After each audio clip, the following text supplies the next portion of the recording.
Bonsoir à tous. Alors le retour ce soir de Tapage Nocturne pour cette petite lecture d'un nouveau texte de Stéphane Gaudin, mon acolyte que je salue d'ailleurs. Coucou Stéphane. J'ai découvert son texte cet après-midi sur Facebook et il m'a fait bien rire. Donc j'ai envie de vous partager ce petit moment de bonheur tout simplement en cette soirée. Voilà, je vous embrasse, à tout de suite et on est parti pour Oraison funèbre. Appelez-moi Pâtisson.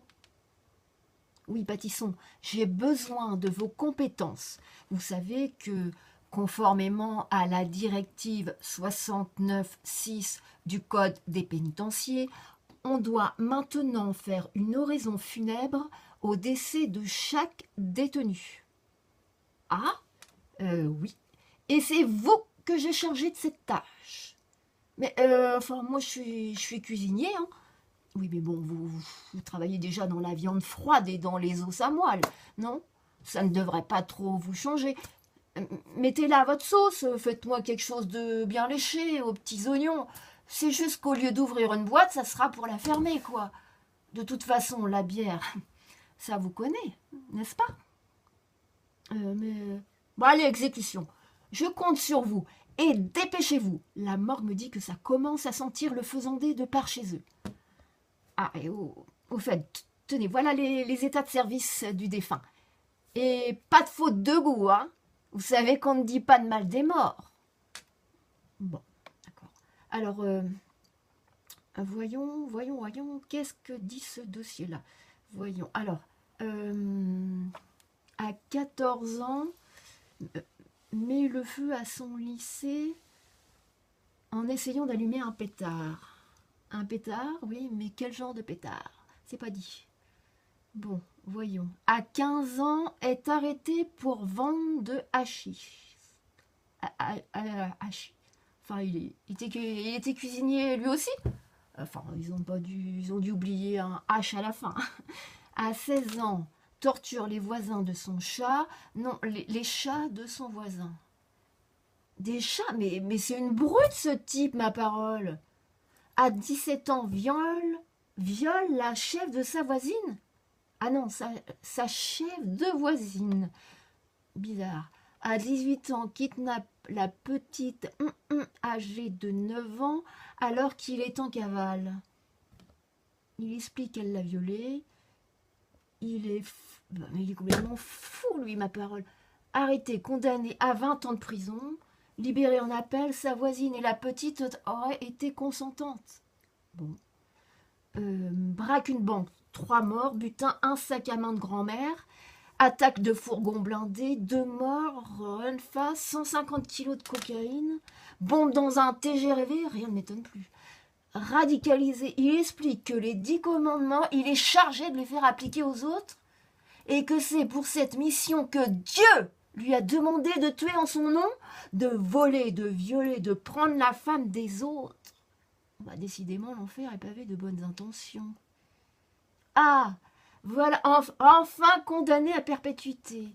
Tu sais, 3 compagnons de cellule pour avoir un peu plus de place. Urine sur le directeur de la prison. Bon, bah, c'est pas un délit, ça. Tente de s'évader, oui, ça ne m'étonne pas. Se marie avec l'aumônier et adopte un enfant conçu par GPA. Bah tiens, après, il se calme. Meurt d'un cancer de la prostate. La flûte. Qu'est-ce que je vais bien pouvoir dire, moi, de tout ça? Alors, bonjour à tous. En tant que directeur de la prison, je vous remercie d'être là pour mettre en terre celui que nous avions coutume d'appeler Bébert. Voilà un petit discours pour notre très cher ami disparu. Bébert, c'était quelqu'un comme personne, et non pas personne comme quiconque. Petit son, non mais c'est quoi ces conneries là? Dès sa plus tendre enfance, il égayait ses camarades en tirant des feux d'artifice, amoureux des animaux, plein d'attention envers les enfants. C'était quelqu'un qui avait le cœur sur la main. Et pas celui des autres. Il était toujours prêt à rendre service à sa voisine, à soulager les plus âgés du poids de leur sac, ainsi qu'à soigner les maux du monde à coups d'herbes médicinales, ce qui en a stupéfié plus d'un. Il n'a également eu de cesse de montrer la vanité des biens à ses contemporains. Certes, ceux-ci n'ont pas toujours compris son action, car Bébert était en avance sur son temps. Épris de liberté, il a même œuvré pour faire de la place dans la prison, renversant les idées reçues sur les sexes et les genres. Amoureux des arts, tout le monde se souviendra de lui dans le rôle de Mannequin Peace. Amoureux de Dieu, que de sacrifices n'a-t-il pas fait pour répandre la bonne parole au milieu d'un monde incrédule et incroyant? Adepte de la nouvelle famille traditionnelle, il aura également œuvré pour faire avancer les mœurs. Pépère, en cette heure, nous sommes tous réunis ici pour te dire au revoir. Pépère, nous ne t'oublierons pas.